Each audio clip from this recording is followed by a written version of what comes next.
Blizzard heard that you liked class halls, so they've given us covenants.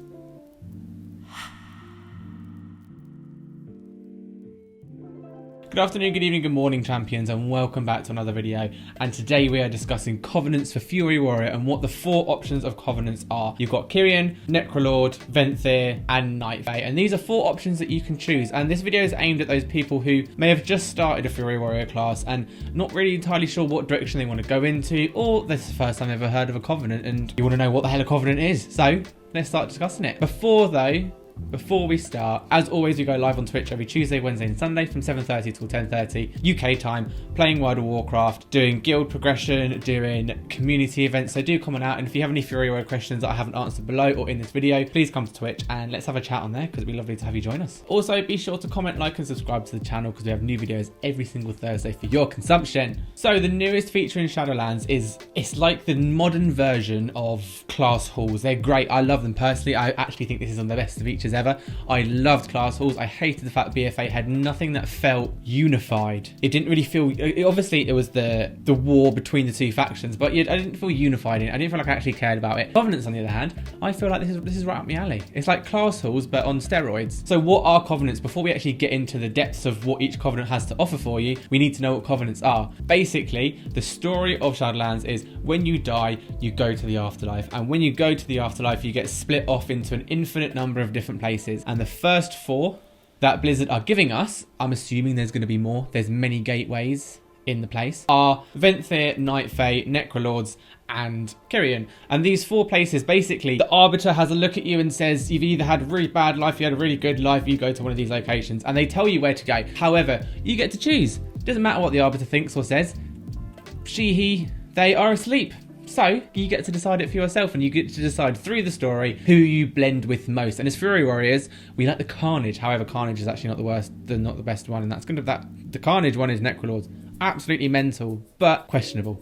So we're going to break this down into 4 of the covenants, and then each of the covenants we're going to break it down further into the signature ability and your class specific ability, as well as a very brief look at the soul binds and what they have to offer for you. We're going to go through them. They're in no order. This is not a video to tell you what you should go for. That's up here. This video is just here to talk about them and kind of explain what they have to offer for you as a Fury Warrior. What can they do for you? Not a lot, some of them. So we are starting off with Venthyr, and I'm going to be biased now and say these are one of the best ones. However, let's actually break it down into what they are. So your class ability for this is Condemn, and Condemn replaces your Execute, and it gets rid of it. So now instead of Execute, you have Condemn. So it's part of your rotation anyway. It's not on a cooldown, I mean, like 2 seconds if that, and you can cast this whenever. As far as I'm concerned, this is overpowered as hell, but I love it. And it triggers on either bosses are over 80% or under 20, and as well as having your talents balanced in a certain way, you can have this basically trigger whenever, and it can literally trigger at any time. It's a very, very powerful one, and you can see the spell damage to my side here. It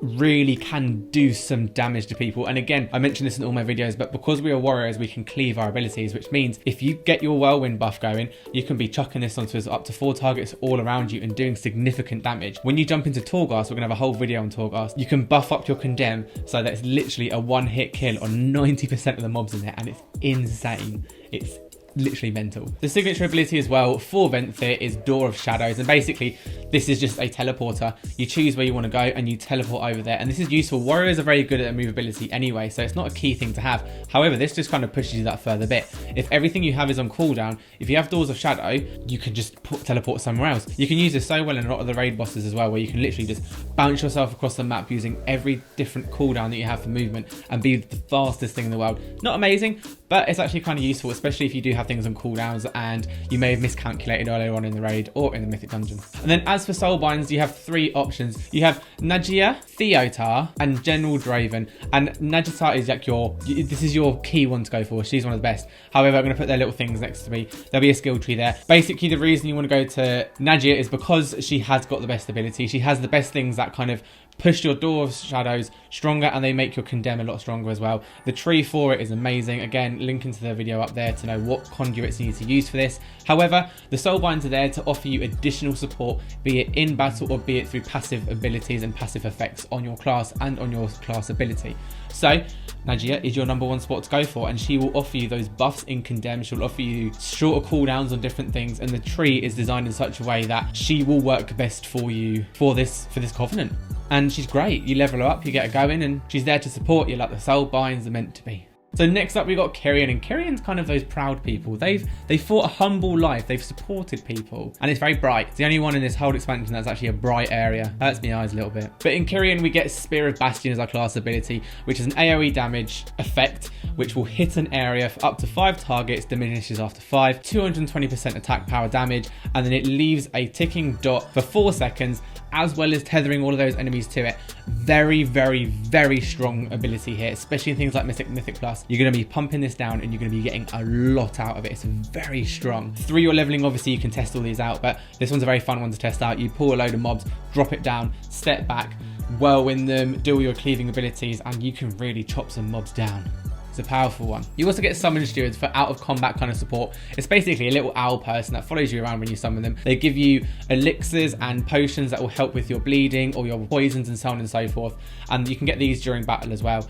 And it's just basically a little helper that follows you around, and he looks awesome and he's very, very helpful. The main thing he gives you is Vial of Serenity, and this is key for when you're in raid bosses. Like I said, because it helps with those bleeds, poisons, and all those other damage over time effects that could be lasting effects on your character. You can call him out, get him out there, take that off him, quickly pop that potion, and then you'll be clear to go. And again, the soulbinds for this then will help support the cooldowns on this signature ability as Kyrian's. And the soulbinds for this are Pelgios, Clear, and the last one I can't pronounce because I don't want to butcher it. And they're the 3 main ones that you want to go for. Pelgios is your key one to go for. His tree, again, is designed to support your signature ability the best as possible, and will get those cooldowns short. It will get the abilities better. It will get the elixirs and the potions being stronger than before. And again, it helps support your overall AoE damage, which is the Spear of Bastion, and will help boost up the damage and effect over time generally. Again, I'll pop his tree up there quickly, but do some further research. He's the best one you want to go for. Like I said, he supports your signature ability and your class ability that Kyrian's give you. Up next, we have got Night Fae, and Night Fae again kind of sits on a similar par to Kyrian in that it's got an AoE ability that is really, really good. Night Fae, generally speaking, are your nature lovers. They're your druids, they're your people who have affinity, your night elves, your shamans. Granted, you can't be a shaman warrior, it makes no sense. But they're the people who have an affinity with nature. If you are all things nature and your character, if you've made yourself an OC and you feel like your character is all things nature, pop on Night Fae. This AoE ability is strong. It does all the damage is listed here. It does AoE for 220% of attack power, very similar to the previous one. And also it keeps a dot going where anima's flying out and hitting the targets within the area. And that lasts for 12 seconds, so that's a significant increase from the previous one. However, as far as this one is concerned, because of the cooldown on it and the cooldown on the rest of your abilities as a Fury Warrior, it's a weaker choice because the things don't line up in the best, most efficient way. Again, this video isn't to tell you what to do, it's to give you a brief summary of everything. As far as cooldowns and raiding are concerned, this isn't that strong of a choice just because of the timings and things don't match up, and the times to use it, especially in Castle, there's not enough AoE worthy times to use this ability. Your signature ability for this one, very similar to Venthyr, is that of Soul Shape, and Soul Shape makes you turn into a different creature. Generally speaking, I think it's a fox. Can't remember, might be a fox. And this is key because it just gets you out those sticky situations. Again, Warrior has good mobility anyway, but this just kind of bumps it up a little bit. And if you run out of your leaps, if you run out of your charges, and you run out of interception, you have this ability to really quickly just get you to the side, get yourself out of there, get away from the mess that's going on. And then soulbinds for this are Nia, Dream Reaver, and Kyrian. And again, these guys, your strongest one is going to be Nia. And again, like the previous two, they are the strongest at supporting your signature ability and supporting your class ability, and will make cooldowns short. It will make overall damage output stronger, and is your strongest one. Again, the tree is next to me. This is your strongest one. If you want to go more details, remember, go down to Icy Veins. There's a link in the description below, and level that one up. And then lastly, we have got Necrolords. This is the most controversial. These guys are savages. When you first fly in, when you first go into this zone, it is all out war and mayhem and hell. Plus the planet, the land, I'm pretty certain is made out of skin, and the things that stick out of it are hair. Quite grim. But this is all things warrior. This is all like, this is gritty and dirty and warrior-y and exactly what you want. However, it's not that good. But let's talk about it anyway. This could be the unsung hero. There's a collection of warriors, specifically Fury Warrior and Armed Warriors, who are saying that this is one of the best abilities and one of the best covenants to go for. However, for now, we're not going to go into the delving whether it's good or not. However, it's a very solid ability, and we're going to talk about the ability itself in relation to raiding and Mythic Plus. So this one gives you Conqueror's Banner, and Conqueror's Banner places a banner on the floor within 15 yards and buffs you and up to 2 other players with 20% health and 10% crit for up to 20 seconds. And now, as you can imagine from the get-go, this is a very strong ability. You're increasing max health, you're increasing your crit.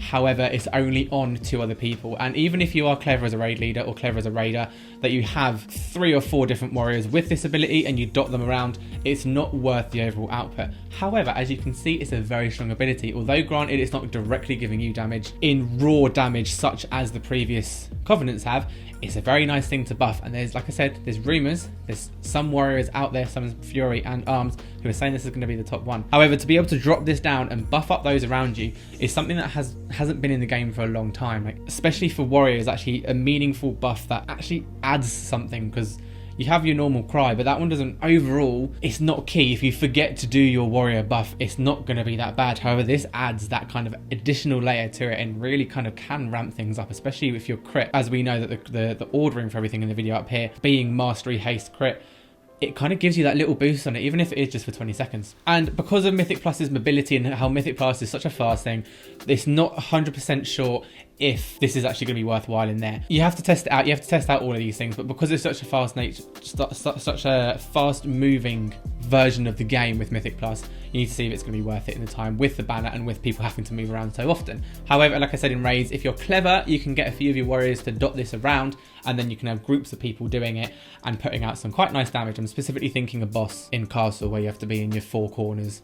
That would work nicely in there. With this as well, you get your signature ability, which is Fleshcraft, and this gives you an additional 20% damage mitigation. And as warriors, we have tons of damage mitigation. This, however, adds another layer of damage mitigation. As the previous 2 were kind of movability things, this is your damage reduction, and it's important to be able to have that. There's times where, as a warrior, we're kind of done sometimes, especially Fury Warriors. Sometimes we can be a bit silly, and we'll hit things or walk into things that we weren't supposed to do, or we leap into something and then the floor suddenly gets covered in blood. This is a great ability to quickly smack it on and mitigate that damage and be stronger and turn your outer body into shell and bones, just like the dirty Necrolord people do. And then you've got soulbinds, and the soulbinds for this covenant are, you've got Plague Deviser, Emily, and Bonesmith. And Emily is your best choice to be going for in this one. They offer support, and especially Mythic Plus mainly is your kind of the main support that it gives. But again, it's offering support to your signature ability and your class ability and making sure that they're strong enough for what you need them to do in those areas. The other 2 are quite weak ones, and overall Necrolord is quite weak. However, again, this is just a video to kind of talk about them and tell you what they are and what they have to offer. Again, as a final summary, you have these 4 classes, you have these 4 covenants, and they're effectively like your new class halls that we had back in Legion, and they're such an amazing feature. Like I said, they offer you class abilities and signature abilities that are key, that stick around for all classes. So signature goes through everything, whereas class ability is only for you. And they offer some amazing support. Things obviously like Condemn and Spear of Bastion offer really solid choices for covenants. And then linked in with that, you have your soulbinds, and in your soulbinds, they're supporting you, they're supporting your main signature ability and your class ability, and as well as adding additional things by putting conduits in. Again, I have a video up here that goes into a bit more details about your key one to go for.